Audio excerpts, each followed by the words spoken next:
Soy policía en un pueblo desde hace 13 años, y hay un caso que todavía me da miedo. Ser policía en un pueblito perdido de Minnesota probablemente no sea la carrera más emocionante del mundo. Pero tampoco está mal. De hecho, es un trabajo relativamente tranquilo y seguro, si lo comparas con lo que vive la policía en ciudades grandes como Nueva York o Los Ángeles, donde sí hay acción de verdad. En el pueblo donde vivo apenas somos unas 10,000 personas, está en medio de la nada, rodeado de kilómetros y kilómetros de campo abierto, y los únicos crímenes que pasan son cosas menores. Algún grupo de rednecks borrachos agarrándose a golpes en uno de los 3 bares del centro, adolescentes haciendo vandalismo, robos chiquitos, algún conductor borracho, una que otra pelea por conducta escandalosa. Y muy de vez en cuando, un caso de allanamiento. Cosas así. Lo más serio que he tenido que enfrentar ha sido un par de casos de violencia doméstica y agresiones físicas, pero incluso eso es relativamente normal, creo yo, y no pasa seguido. Bueno, eso no es del todo cierto. Hubo un caso que todavía me persigue, pero ya me estoy adelantando. Como decía, vivo en un pueblo bastante tranquilo. Aburrido, dirían algunos. Ese tipo de comunidad rural, aislada, donde todo gira en torno a la agricultura, y que seguramente tú mismo has cruzado alguna vez por la autopista rumbo a algún lugar más interesante, sin prestarle ni un poco de atención, ni mirar atrás. De esos lugares donde piensas que nunca pasa nada fuera de lo normal. Y la verdad es que, casi siempre tienes razón. Pero hubo un caso que no puedo sacarme de la cabeza. Uno que todavía me hiela la sangre cada vez que lo recuerdo. Un caso que no importa cuánto lo intento, no puedo encontrarle una explicación lógica. Lo que le pasó a la vieja Garrity hace 7 años. Llevaba 5 años como policía cuando pasó, a inicios de la primavera del 2014. En ese entonces, el equipo entero de la policía del pueblo éramos solo 5, yo, mi compañero Jerry, Pete y Vance, que patrullaban de noche, y el jefe de policía. Además de Karen, una señora ya grande que había sido bibliotecaria y ahora trabajaba medio tiempo como operadora de radio. La estación estaba dentro del edificio municipal del pueblo, y consistía en 2 oficinas, una para el jefe y otra que compartíamos todos los demás, y 3 celdas atrás, que nunca estaban las 3 ocupadas al mismo tiempo. Era una tarde nublada, lluviosa, de esas entre finales de marzo y principios de abril. Jerry y yo íbamos en la patrulla haciendo un recorrido rutinario por el pueblo cuando la voz de Karen sonó por la radio avisándonos de un posible 10 a 82 en proceso en la casa de los Garrity, en Turner Road. Para los que no están familiarizados con los códigos, un 10 a 82 minutos significa allanamiento o robo en casa. Confirmamos el aviso y dimos vuelta rumbo a la casa de los Garrity. No me preocupó demasiado el reporte. Ya tenía una idea bastante clara de quién lo había hecho. Eileen Garrity era una viuda de edad avanzada que vivía sola en una casa de campo algo deteriorada, en las afueras del pueblo. Tendría unos 65 o 70 años, y desde que su esposo murió de un derrame cerebral 3 años antes, vivía completamente sola. Tenían 2 hijos adultos, pero los 2 vivían lejos y nunca iban a verla. Desde que quedó viuda, la señora Garrity se había ganado una cierta fama de ser excéntrica, por decirlo bonito, o loca, siendo más directos. Era una mujer que casi no salía de su casa, pedía el súper una vez a la semana para que se lo llevaran y prácticamente no hablaba con nadie. Básicamente, una de esas señoras raras, pero sin gatos. Lo que hacía que la gente la considerara medio chiflada era que, desde que murió su marido, se volvió muy paranoica y había llamado varias veces a la estación por cosas como escuchar pasos en el ático o ver ovnis sobre el maizal. Fácil, iban como una docena de reportes similares. Todos terminaron siendo falsas alarmas, claro. Los ladrones que decía haber oído en el techo resultaron ser un par de mapaches que se metieron por alguna rendija. Y los ovnis seguramente eran aviones de la base de la Guardia Nacional que está a unos 80 kilómetros al oeste. Jerry, Pete, Vance y yo ya habíamos ido varias veces a su casa, en diferentes turnos. Nunca nos molestó atenderla ni le hacíamos sentir mal por eso. Siempre tratábamos de calmarla, revisábamos la casa y el terreno, y ella se tranquilizaba, nos daba las gracias, nos íbamos, y al cabo de unas semanas o meses, el ciclo se repetía.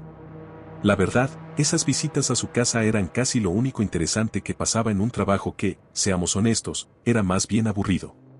Cuando le contábamos al jefe sobre la última emergencia de la señora Garrity, que si Pie Grande andaba rondando su patio o que había una anaconda gigante escondida en el sótano, él solo negaba con la cabeza, resignado.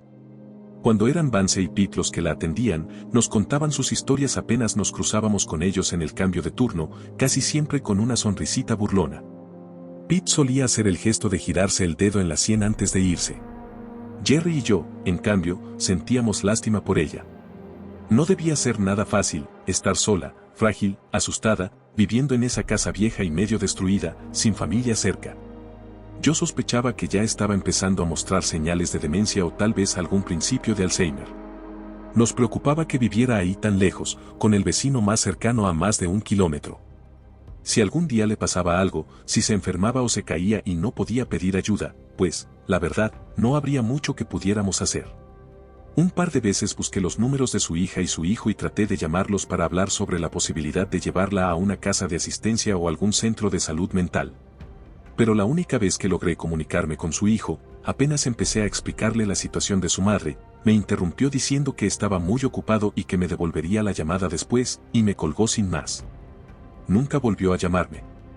Desde entonces, siempre casualmente estaban ocupados o no contestaban, y jamás respondieron ninguno de los mensajes de voz que les dejé. Así que Jerry y yo tomamos la curva hacia Turner Road y seguimos hasta la casa de la señora Garrity en esa tarde gris y lluviosa de primavera, seguros de que la anciana otra vez estaba exagerando por algo sin importancia, dejándose llevar por su imaginación. Estaba esperándonos afuera, en su porche, cuando frenamos frente a la casa. Nunca voy a olvidar cómo se veía. Me dejó en shock. Ya era una mujer delgada y frágil las otras veces que habíamos ido, pero hacía un par de meses que no la veíamos, desde su última falsa alarma, y desde entonces había cambiado muchísimo. Ahora se veía demacrada, casi en los huesos, con las mejillas hundidas y unas ojeras negras rodeando sus ojos rojos y hundidos. Su cabello gris estaba enredado y parecía no haberse lavado en días, tal vez semanas, y el vestido que traía puesto estaba arrugado y sucio. Su apariencia ya era bastante alarmante de por sí, pero también había algo inquietante en la forma en que nos miraba con esos ojos opacos, apagados, como si nos viera, a través de nosotros y más allá al mismo tiempo. Me recordó a las fotos viejas de soldados americanos en Vietnam. Esa mirada perdida, vacía, de alguien que ha pasado por horrores que ningún ser humano debería tener que soportar. Jerry y yo nos miramos con sorpresa, luego bajamos del auto y nos acercamos a la anciana. ¿Qué sucede esta vez, señora Garrity?, le preguntó Jerry con amabilidad, tratando de sonar casual. Hay algo en mi casa, nos dijo con una voz apagada, sin emoción. Estaba temblando levemente, como una mujer al borde del colapso físico y mental. La forma en que lo dijo, no alguien, sino algo, me hizo levantar una ceja. Bueno, usted quédese aquí y vamos a echar un vistazo para asegurarnos de que todo esté en orden, le dije, procurando no sonar condescendiente. Miré a Jerry y asentí. Sacamos nuestras pistolas y pasamos junto a la señora Garrity, entrando con cuidado a la casa. Hicimos una revisión rápida del primer piso, con las armas listas, y luego subimos al segundo. No tardamos más de 5 minutos en revisar todo, ya conocíamos el lugar de memoria, después de tantas visitas, y no había señales de ningún intruso ni evidencia de que alguien hubiera forzado la entrada. Pero sí vimos otras cosas que nos dejaron bastante perturbados. Para empezar, la casa estaba hecha un desastre. Ya de por sí era una casa vieja y mal cuidada, pero la señora Garrity siempre se había esmerado en mantenerla limpia y ordenada. En todas nuestras visitas anteriores estaba impecable. Esta vez no. Había platos sucios apilados en el fregadero, las encimeras estaban llenas de mugre, y el piso estaba cubierto de basura y ropa sucia. También noté que las almohadas y cobijas de la señora estaban tiradas sobre el sofá de la sala. La mesa de centro frente al sofá estaba cubierta con tazas de café a medio tomar, envases de comida abiertos, una Biblia y un rosario. Parecía que llevaba días durmiendo y comiendo ahí. Cuando subimos a revisar su habitación, efectivamente, la cama estaba sin sábanas y la habitación daba la impresión de estar abandonada desde hacía tiempo. Pero hubo algo en la sala que me puso realmente nervioso. En una esquina, apoyada contra la pared, había una escopeta de doble cañón, de esas viejas que seguramente había sido de su difunto esposo. Jerry la agarró, la abrió, y encontró 2 casquillos ya disparados. Sacó uno, lo olió y me dijo que el arma se había usado muy recientemente. También descubrimos algo todavía más extraño, todos los espejos de la casa estaban rotos.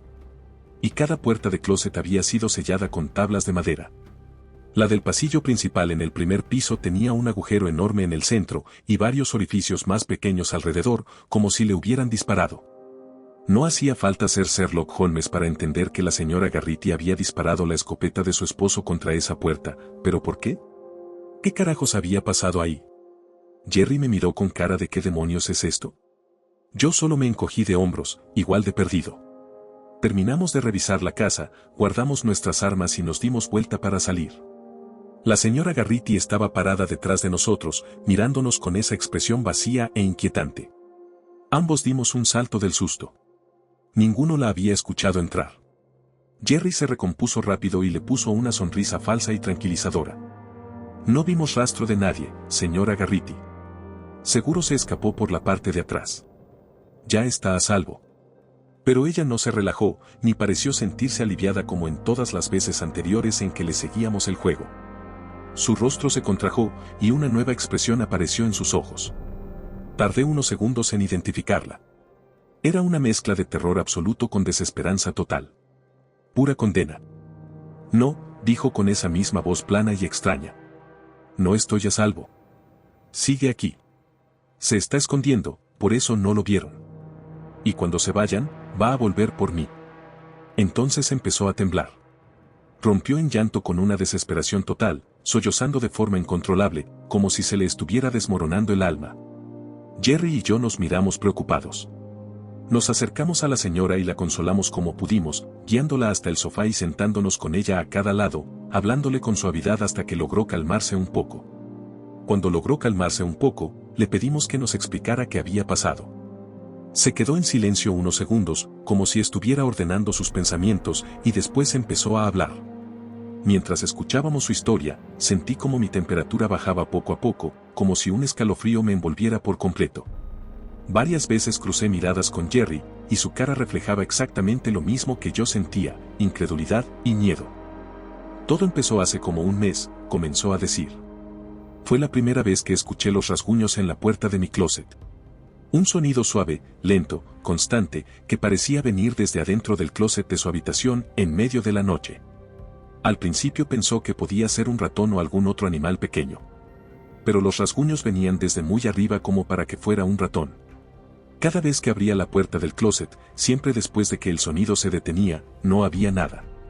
Varias veces intentó abrir la puerta mientras el sonido seguía, decidida a descubrir de una vez por todas qué era, pero cada vez que tocaba el picaporte, algo dentro de ella la invadía, una sensación intensa, irracional, de inquietud, y no podía hacerlo. Los rasguños sonaban demasiado deliberados, demasiado suaves, demasiado inofensivos, como si algo estuviera tratando de engañarla, convenciéndola de abrir la puerta del closet. Por precaución, empezó a cerrar el closet con llave por las noches. Con los días, el sonido fue volviéndose más fuerte, más desesperado, como si algo intentara abrirse paso a través de la madera. Un día, abrió el closet y se encontró con marcas de garras por dentro, marcas que estaban a casi 2 metros del suelo. Marcas que parecían hechas con uñas humanas. Lo realmente aterrador empezó una semana después de escuchar por primera vez los rasguños. Una noche, se despertó al oír una voz que la llamaba suavemente. Una voz que venía de la puerta del closet cerrado con llave. Estaba confundida, más aún al reconocer esa voz. Era la de Bill, su esposo muerto. La voz de Bill le suplicaba que abriera el closet, diciéndole que Dios lo había enviado para llevarla al cielo, para que pudieran estar juntos de nuevo, jóvenes como antes, y para siempre. En ese momento, Jerry me miró con los ojos bien abiertos desde el otro lado del sofá. ¿Y qué pasó después? Le pregunté con suavidad. Pensé que estaba soñando, dijo la señora Garrity. Tenía que ser un sueño. El pobre Bill llevaba 3 años muerto. Y como creía que era solo un sueño, no vi ningún peligro en hacer lo que me pedía. Me levanté de la cama y fui hacia el closet. Estiré la mano para abrir la cerradura, pero me detuve. Algo no me cuadraba. Era la voz de Bill, sí, y sonaba perfectamente igual, pero al mismo tiempo no. Había algo en su forma de hablar, no era como Bill hablaba. Era como si alguien más, un desconocido, estuviera usando su voz, tratando de engañarme para que abriera esa puerta. No sé si eso tiene sentido. La verdad, nada de lo que nos estaba contando tenía sentido, pero solo le pedimos que siguiera con la historia. Bill, o quien sea que estuviera imitando su voz, siguió suplicándole que abriera el closet. Cuando ella se negó, la voz cambió, se volvió agresiva, autoritaria. Empezó a exigirle, con furia, que abriera la puerta, y como seguía negándose, comenzó a gritarle, a insultarla y a decirle cosas horribles, cosas que Bill jamás me habría dicho en vida. Y luego empezó a golpear la puerta con fuerza. La voz también empezó a cambiar, dejó de sonar como su esposo. Se volvió más grave, distorsionada, hasta que ya no sonaba humana. Muerta de miedo, salió corriendo de la habitación y pasó la noche en el sofá del primer piso. Con el tiempo, los golpes y las amenazas se detuvieron. Señora Garrity, la interrumpió Jerry con educación, ¿por qué no nos llamó a la estación cuando pasó eso? Guardó silencio un momento, y luego se le dibujó una sonrisa pequeña, amarga, en el rostro. Pensé que iban a creer que me lo estaba imaginando, nos dijo. Sé que la gente del pueblo piensa que soy una vieja loca. Y ustedes ya han venido tantas veces por cosas que al final no eran nada. Pensé que quizá todo estaba en mi cabeza y no quería molestarlos. Las cosas empeoraron muy rápido después de eso. Los golpes y las amenazas se volvieron algo de todas las noches. Tenía tanto miedo que ya no podía dormir en su habitación, así que empezó a dormir en el sofá de la sala. Hasta que una noche, los golpes comenzaron no solo en la puerta del closet de su habitación, sino en todos los closets de la casa, al mismo tiempo. Como si hubiera alguien dentro de cada uno, intentando salir todos a la vez, nos dijo, pero era la misma voz en todos los closets. La misma voz horrible. Aterrada, clavó tablas en todas las puertas de los closets para evitar que eso, lo que fuera, pudiera salir y alcanzarla. Y entonces, hace como 2 semanas, algo aún peor ocurrió. Estaba en el baño, lavándose las manos en el lavamanos. Cuando levantó la vista hacia el espejo del botiquín, aquí se detuvo. ¿Qué fue lo que vio? Le preguntó Jerry. Lo vi, a eso, respondió con un gemido ahogado. Vi su cara en lugar de la mía. Llevaba una túnica negra con capucha, y su rostro era una calavera sonriente. Una calavera con cuernos. Sus ojos eran rojos. Los ojos del mismo demonio. No me refiero a que lo vi parado detrás de mí reflejado en el espejo, no. Estaba dentro del espejo. Sentí como un escalofrío me recorría la espalda. Salió del espejo, dijo con voz temblorosa. No tenía manos, tenía garras, y trató de agarrarme. Aterrada, le lanzó un frasco de crema al espejo, rompiendo el vidrio en 1000 pedazos. Luego, por precaución, hizo lo mismo con todos los demás espejos de la casa. ¿Y cómo pudiste seguir viviendo en esta casa con todo eso pasando? Le pregunté. Se encogió de hombros, triste. No tengo a dónde ir, ni a nadie que me reciba. Las noches eran horribles, pero durante el día todo estaba más tranquilo. Al menos podía dormir un poco. Siempre paraba en la mañana. Nunca pasaba nada durante el día. De pronto se estremeció. Hasta hace 3 días. Desde entonces empezó a pasar todo el tiempo. De día y de noche. Ya no estaba a salvo sin importar la hora. Todo había llegado al punto crítico esa misma mañana. Los golpes se volvieron más fuertes, más violentos, hasta que todas las puertas de los closets empezaron a vibrar en sus marcos. La señora Garrity sabía que, aunque los hubiera clavado con tablas, era solo cuestión de tiempo para que esa cosa rompiera alguna. Desesperada, empezó a rezar y a leer la Biblia, pero eso solo provocó que lo que fuera que estaba en el closet se burlara de ella con una risa espantosa. Al final, sacó la escopeta de Bill y le disparó a la puerta del closet. Durante 1 minuto o algo así, no se escuchó nada, nos contó. Pensé que por fin había terminado. Pero entonces, vi esos ojos rojos brillando en la oscuridad. En el agujero que la escopeta había hecho. Se rió, y me dijo una sola palabra. ¿Qué palabra dijo? Le pregunté. Esta noche, susurró mientras empezaba a temblar. Bajó la cabeza entre las manos y volvió a llorar. Jerry y yo nos quedamos en silencio un rato, tratando de procesar todo lo que acabábamos de escuchar. Nos miramos con una mezcla de preocupación y angustia. Ninguno de los dos creía realmente esa historia, claro, pero era obvio que la pobre mujer estaba muy alterada. Estaba sufriendo una especie de colapso nervioso. Tal vez su ya frágil conexión con la realidad por fin se había roto, o quizás la vejez le estaba cobrando factura a su mente. Lo que sí teníamos claro era que ya no era seguro dejarla sola. Especialmente no en esa casa.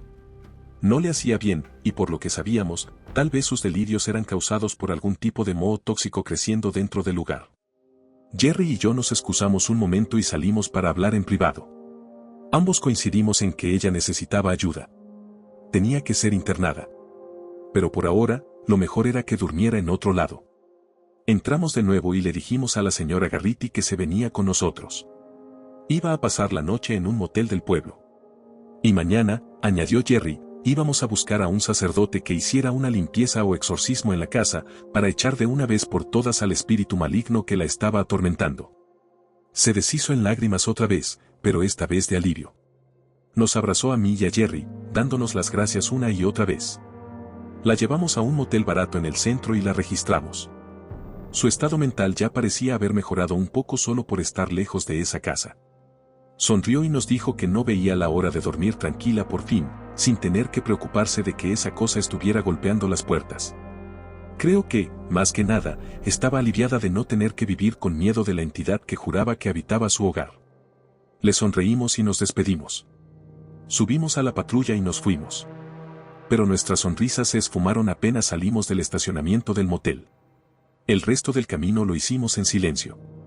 A los dos nos caía bien la señora Garrity, a pesar de todas las veces que nos había molestado con llamadas falsas y su comportamiento errático. Nos dolía verla así, en un estado mental tan frágil, ya sin capacidad para cuidarse por sí misma. Al volver, le contamos todo al jefe. Suspiró, triste, y asintió. Estaba de acuerdo, tenía que ser internada en algún lugar donde pudiera estar segura. Al día siguiente, él y yo íbamos a visitar personalmente a su hijo y a su hija para explicarles todo lo que estaba pasando. Y si aún se negaban a hacerse cargo, el jefe mismo se iba a asegurar de que la señora Garrity recibiera la ayuda que necesitaba. Pero nunca tuvimos la oportunidad. La última vez que vimos a la señora Garrity fue cuando la dejamos en el motel. Alrededor de las 4 de la mañana del día siguiente, me despertó una llamada urgente del jefe. Me dijo que fuera al motel lo antes posible. No quiso darme detalles por teléfono, pero yo ya presentía que tenía que ver con ella. Sentí un nudo horrible en el estómago mientras me vestía. Pensé que quizás se había quitado la vida en la habitación después de que la dejamos. Pero al llegar al lugar, mis temores se volvieron realidad cuando vi la cinta amarilla de escena del crimen bloqueando la entrada de su habitación. El jefe estaba ahí, junto con Jerry, Pete, Vance, un par de policías estatales y 2 detectives de la ciudad. El jefe me recibió con una expresión seria y tensa. Me dijo que la señora Garrity se había ido. Al principio pensé que quería decir que estaba muerta. Pero al ver la cara que puse, lo aclaró, se había ido. Literalmente. Desaparecida. Lo miré, confundido. Y entonces vi algo en sus ojos que nunca antes había visto, miedo. Un miedo real. Me dio un escalofrío en el pecho. El jefe estaba asustado. Me dijo que ni él mismo sabía qué pensar. Los huéspedes de las habitaciones cercanas habían escuchado gritos desgarradores y ruidos de pelea viniendo del cuarto de la señora Garrity alrededor de las 2 de la mañana, y luego, nada. Llamaron a la estación. Pete y Vance fueron los primeros en llegar. Golpearon la puerta, pero no hubo respuesta. La forzaron para entrar. Y cuando vieron lo que había dentro, llamaron directamente al jefe. ¿Qué fue lo que encontraron?, le pregunté. Será mejor que lo veas tú mismo, me dijo, llevándome hasta la puerta y levantando la cinta amarilla de escena del crimen. Mientras me guiaba, me explicó que no habían encontrado señales de entrada forzada. La puerta y las ventanas de la habitación seguían cerradas desde adentro cuando Pete y Vance llegaron. Eché un vistazo alrededor y un escalofrío me recorrió todo el cuerpo. Había sangre fresca salpicada por toda la habitación. En las paredes, en el piso, en la cama, incluso en el techo. Las sábanas manchadas de sangre habían sido arrancadas del colchón, como si alguien hubiera intentado desesperadamente aferrarse a ellas mientras lo sacaban de la cama a la fuerza. Había 10 rastros muy delgados de sangre marcados en la alfombra, partiendo desde la cama. 10 líneas finas de sangre hechas por 10 dedos desesperados, aterrados, arañando el piso mientras su dueña era arrastrada lejos. Seguí con la mirada las marcas ensangrentadas, alejándose de la cama, hasta donde terminaban. En el closet. Miré las marcas. Luego miré al jefe. Él me devolvió la mirada, con el rostro duro e inexpresivo, pero con el miedo reflejado claramente en los ojos. Me acerqué al closet. La puerta estaba abierta. Me quedé ahí parado, observando durante un buen rato. El closet estaba vacío. Completamente vacío. Ni una gota de sangre en el suelo. Nunca volvieron a encontrar a la señora Garrity. Hola de nuevo. Tal vez me recuerdes por una historia que publiqué por acá hace como un año, sobre las circunstancias tan extrañas y aterradoras alrededor de la desaparición de la vieja señora Garrity allá por el 2014. Sí, soy yo, el policía de un pueblito perdido en Minnesota. Te conté en esa publicación que el caso de la señora Garrity fue lo más espeluznante que me había pasado, y que fuera de eso, nunca me había tocado nada realmente fuera de lo común en una carrera que ha sido, en general, bastante tranquila y algo aburrida haciendo cumplir la ley en un pueblo rural que la mayoría ni siquiera ha oído nombrar. Bueno, hasta hace como una semana eso era cierto, más o menos. Pero por ciertas cosas que han pasado últimamente, siento que tengo que contarte otra historia. Aunque antes, tengo que retroceder un poco y hablarte de algo que pasó hace unos 3 años. Fue algo raro, pero en ese entonces, cuando escribí la primera historia, no me pareció tan importante como para mencionarlo. Los policías estamos acostumbrados a lidiar con todo tipo de gente rara, personas que inventan o confiesan crímenes falsos y cosas por el estilo. Normalmente son esposas molestas tratando de meter en líos al marido con acusaciones falsas de violencia doméstica o simplemente personas buscando atención. Gente que confiesa asesinatos que no cometieron, etc. Seguro los departamentos de policía en ciudades grandes tienen que lidiar con eso todo el tiempo, pero incluso en pueblos pequeños nos toca de vez en cuando. Creo que fue a finales de junio o principios de julio del 2019. Estaba haciendo turno de noche en ese entonces. Normalmente trabajo de día, pero le estaba cubriendo el turno avance porque lo iban a operar de apendicitis. Joe, un novato que habíamos contratado el año anterior, estaba haciendo el turno de día junto con mi compañero, Jerry. Era una noche temprana de verano, y yo estaba en la oficina charlando con el jefe y con Pete, justo antes de marcar mi entrada al turno, cuando apareció una mujer en la estación de policía, y nos sorprendió. Digo apareció porque, cuando después los tres comentamos lo que había pasado, coincidimos en que ninguno de nosotros la vio ni la escuchó entrar. Era como si en un segundo no estuviera, y en el siguiente, ya estaba ahí. Era joven, tal vez de unos 19 o 20 años, delgada, y tal vez en otras circunstancias hubiera sido bonita, pero así como estaba, era difícil notarlo. Para empezar, estaba completamente empapada, y me refiero a mojada de pies a cabeza. Su cabello chorreaba, todo enredado y pegado al rostro, y su vestido, que me pareció algo anticuado, estaba completamente empapado también. Jadeaba, sin aliento, como si hubiera corrido varios kilómetros, y sus ojos estaban abiertos de par en par, llenos de terror. Otra cosa que me llamó la atención fue lo pálida que estaba. Pálida en serio. Su piel parecía blanca como el hueso. Supongo que los tres nos quedamos en shock por su apariencia. Por unos segundos, los tres, el jefe, Pete y yo, nos quedamos ahí, mirándola sin decir palabra. Por favor, dijo entre jadeos, tienen que ayudarme. El jefe, que estaba sentado en su escritorio armando un rompecabezas, era una noche bastante tranquila, fue el primero en reaccionar. ¿Cuál es el problema, señorita? Le preguntó con algo de torpeza. Alguien me secuestró. Logré escapar. Creo que iban a matarme. Nos miramos entre todos, serios. Cosas así no pasaban seguido en nuestro pueblo. ¿Por qué no toma asiento y nos cuenta bien lo que pasó? Le dijo el jefe con amabilidad, señalando una silla vacía junto a su escritorio. La joven se sentó, temblando un poco, como si tuviera frío. El jefe le dijo a Pete que fuera por una manta, en el sótano del edificio municipal, donde también estaba la estación, había un almacén con mantas para emergencias y tormentas. Pete fue a buscar una. El jefe le ofreció café, señalando la cafetera que estaba en una mesa del otro lado de la sala. No, gracias, respondió ella con la mirada perdida, como si estuviera en shock o desconectada. ¿Cuál es tu nombre, señorita? Le preguntó el jefe. Shirley. Shirley Ann McDougall, respondió con la voz entrecortada. El jefe sacó un formulario de reporte de su escritorio y anotó el nombre. Pete volvió a la oficina con la manta y se la ofreció a Shirley Ann.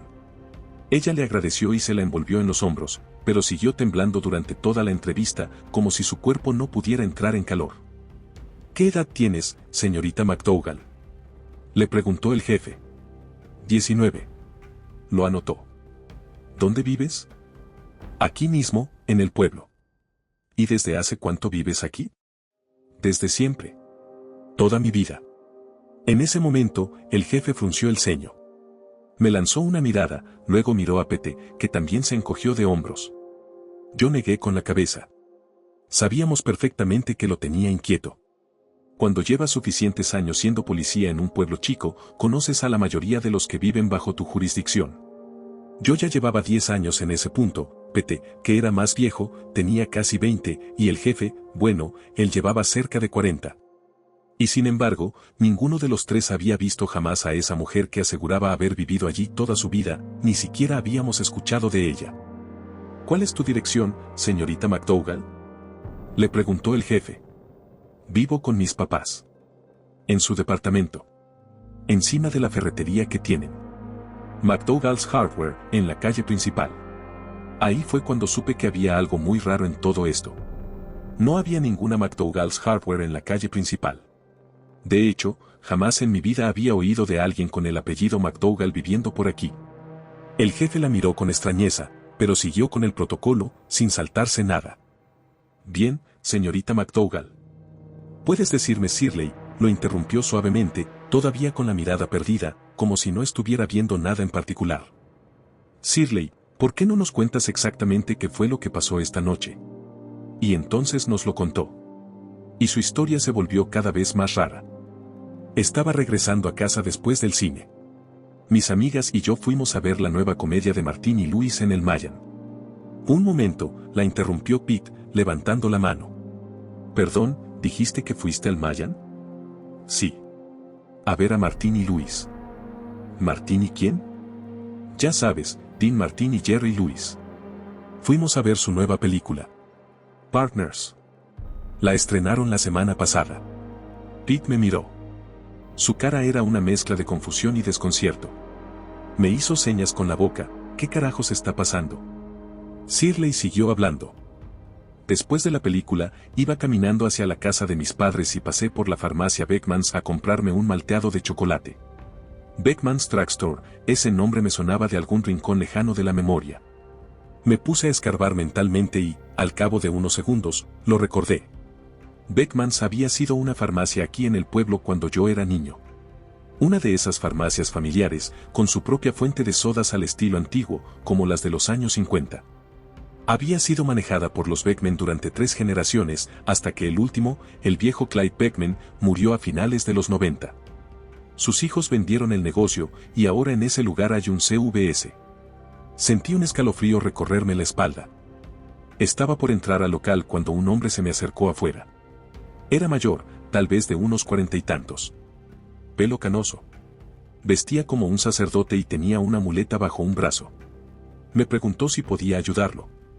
Dijo que se le había caído la cartera bajo el asiento del auto y quería saber si yo podía alcanzársela. Era muy amable. Parecía inofensivo y me dio lástima por lo de la muleta. Me llevó hasta su coche.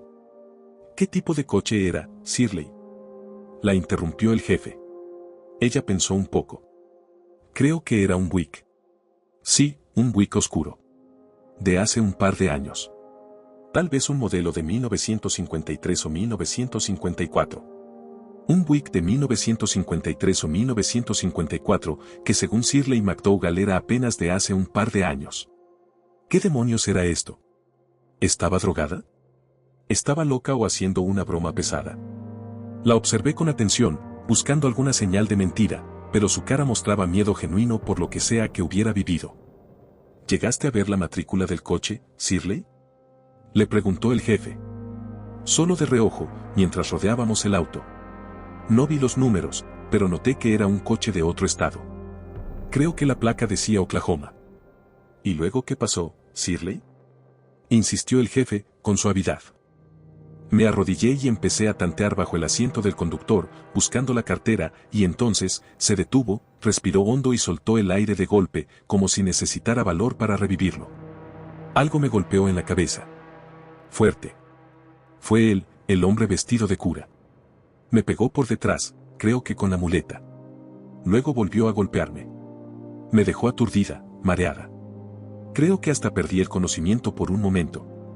Cuando desperté, me estaba arrastrando hacia la parte de atrás del coche. Traté de resistirme, pero me dio una bofetada y me dijo que me callara o me mataría. Me insultó, vaciló. Prefiero no repetir lo que me dijo. Abrió la cajuela y me metió adentro. Luego la cerró de golpe. Yo gritaba como loca y golpeaba la tapa con todas mis fuerzas, pero él ya se había subido y encendido el auto. Y empezó a manejar. Yo no paraba de gritar, de llorar, rezando, suplicando que no me hiciera daño. Le dije que quería ver a mis papás otra vez. Pero él solo seguía manejando. No sé cuánto tiempo pasó, tal vez una hora, hasta que algo pasó. Tuvo un accidente. Lo escuché gritar, luego el coche se desvió bruscamente. Escuché las llantas chirriar. Nos salimos del camino. Lo siguiente que recuerdo es que la cajuela se empezó a llenar de agua helada. Seguro caímos en un lago o en algún estanque. Me entró el pánico. Golpeaba, trataba de abrir la cajuela como fuera, y ya no recuerdo más. Todo se volvió negro. Lo siguiente que supe fue que estaba saliendo a la superficie, entre salpicones. No sé cómo logré salir. Nadé hasta la orilla, subí de nuevo a la carretera y empecé a caminar de regreso al pueblo. Cuando terminó de contar su historia, Shirley guardó silencio. Bajó la cabeza, temblando. Ninguno de nosotros sabía qué decir. Nos quedamos ahí parados, tratando de entender lo que acabábamos de escuchar. Miré a Pete, luego al jefe. El jefe me devolvió la mirada con una expresión perturbada. ¿Puedo usar el teléfono?, preguntó Shirley levantando la vista. Quiero llamar a mis papás para decirles que estoy bien. Por supuesto, Shirley. Solo danos un minuto. Queremos enviar la descripción de ese tipo por radio y sacar un APB para atraparlo cuanto antes. Le dijo el jefe con un tono un poco condescendiente mientras se levantaba y nos hacía señas a mí y a Pete para que lo siguiéramos. Salimos de la oficina y cerró la puerta tras de sí. ¿Qué carajos está diciendo esa tipa, jefe?, le preguntó Pete en voz baja. El cine Mayan cerró cuando yo era niño, hace como 30 años. Ahora hay una licorería ahí. Sí. Y la ferretería McDougall también desapareció hace mucho, respondió el jefe. Mucho antes de su tiempo y del tuyo. Se quemó cuando yo era niño. Creo que fue en el 67, tal vez 68. Y los McDougall murieron en el incendio. Murieron dormidos. Pete y yo nos quedamos procesando eso por un momento. ¿Entonces qué demonios le pasa? ¿Está loca? ¿Está drogada? El jefe se encogió de hombros. ¿Quién sabe? Tal vez sí le pasó algo esta noche y el trauma le causó un episodio psicótico. Trastorno de identidad disociativo, o como sea que le llamen. Abrió la puerta de la oficina y nos hizo una señal para que volviéramos a entrar. Shirley McDougall, o como sea que realmente se llamara, seguía sentada junto al escritorio del jefe. Levantó la mirada cuando entramos de nuevo. ¿Puedo llamar a mis papás ahora?, preguntó con urgencia mientras el jefe volvía a sentarse. Deben de estar preocupadísimos por mí. Shirley, dijo el jefe, mirándola con atención, ¿quién es el presidente actual de Estados Unidos? Ella parpadeó. ¿Qué? Dwight Eisenhower. ¿Qué tiene que ver eso con? El jefe la miró fijamente durante unos segundos. Shirley, le dijo con voz suave, ¿sabes en qué año estamos? Ella lo miró, desconcertada. ¿Perdón? ¿Qué año crees que es? 1956. ¿Por qué lo preguntas? No, Shirley, dijo él con delicadeza, mirándola con compasión. No es 1956. Es 2019. 1956 fue hace 63 años. Ella lo miró, confundida. ¿2019? ¿De qué hablas? ¿Estás loco? Mira el calendario detrás de mí, Shirley, le dijo, señalando el tablero de corcho con el calendario colgado en la pared. Shirley lo miró con desconfianza, pero se levantó y se acercó al calendario. Se quedó de pie frente a él, observándolo en silencio por varios segundos. Luego retrocedió un paso, con los ojos muy abiertos, incrédula. No, esto es algún tipo de truco, tiene que serlo. Balbuceó, completamente alterada. Shirley, dijo el jefe, señalando la computadora sobre su escritorio, ¿alguna vez has visto una de estas? Pero ella ya no le prestaba atención. Se había girado hacia el otro lado del cuarto, donde había un gran mapa de Estados Unidos colgado en la pared. Se acercó, lo observó detenidamente. Hawái y Alaska, murmuró para sí misma. Luego fue a la ventana y miró hacia el estacionamiento. Los autos, dijo, con la voz empezando a temblar. ¿Qué les pasa a los autos? ¿Por qué se ven tan raros? El jefe y yo nos quedamos junto a su escritorio, viéndola, sin saber cómo reaccionar. Estábamos atónitos. Shirley se giró hacia nosotros, comenzó a estremecerse. Cayó de rodillas, abrazándose el estómago, respirando rápido, hiperventilando. Creo que voy a vomitar, dijo con voz baja y ahogada. Por favor, díganme dónde está el baño de mujeres. Voy a vomitar. Pete miró al jefe, que asintió con el rostro serio. Pete ayudó a Shirley a levantarse y salió con ella de la oficina. Antes de cerrar la puerta, miró hacia atrás, y el jefe le hizo una señal con la boca, no la pierdas de vista. Pete asintió, y ambos desaparecieron por la puerta. Pasó un momento largo y tenso. El jefe estaba sentado, dándole vueltas a una pieza de su rompecabezas con los dedos, distraído. Yo seguía de pie, tratando de entender lo que acabábamos de vivir. Desde que esa joven empapada había aparecido en la estación hasta que Pete se la llevó al baño, no habían pasado más de 20 minutos. Al final, rompí el silencio con una risa nerviosa, intentando aligerar un poco el ambiente. Noche rara, ¿no? Le dije al jefe. Él solo gruñó, sin apartar la vista del escritorio, claramente distraído. ¿A quién llamamos? ¿A la policía estatal o al hospital? Pregunté. No respondió. Seguí ensimismado, mirando fijamente al frente. ¿Qué estás pensando, jefe? Algo que me acaba de caer hace unos minutos, justo cuando Pete se fue con ella. Me miró, con una expresión inquieta. 1956 fue 2 años antes de que yo naciera, pero recuerdo que la ferretería McDougall seguía ahí hasta que yo tenía como 9. Mis papás solían comprarles cosas. Recuerdo haberlos oído hablar cuando era niño, algo sobre que los McDougall habían tenido una hija, que desapareció en circunstancias misteriosas. Lo miré. Vamos, jefe, no me digas que te estás creyendo esta historia. No sería la primera vez que pasa algo raro en este pueblo, me dijo, mirándome fijo. Y creo que tú sabes muy bien a qué me refiero. No le contesté. Pero claro que sabía. Imágenes que prefería no recordar cruzaron mi mente.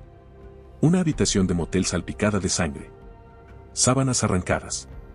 Marcas de garras ensangrentadas en la alfombra, terminando justo frente a un closet vacío. Me estremecí.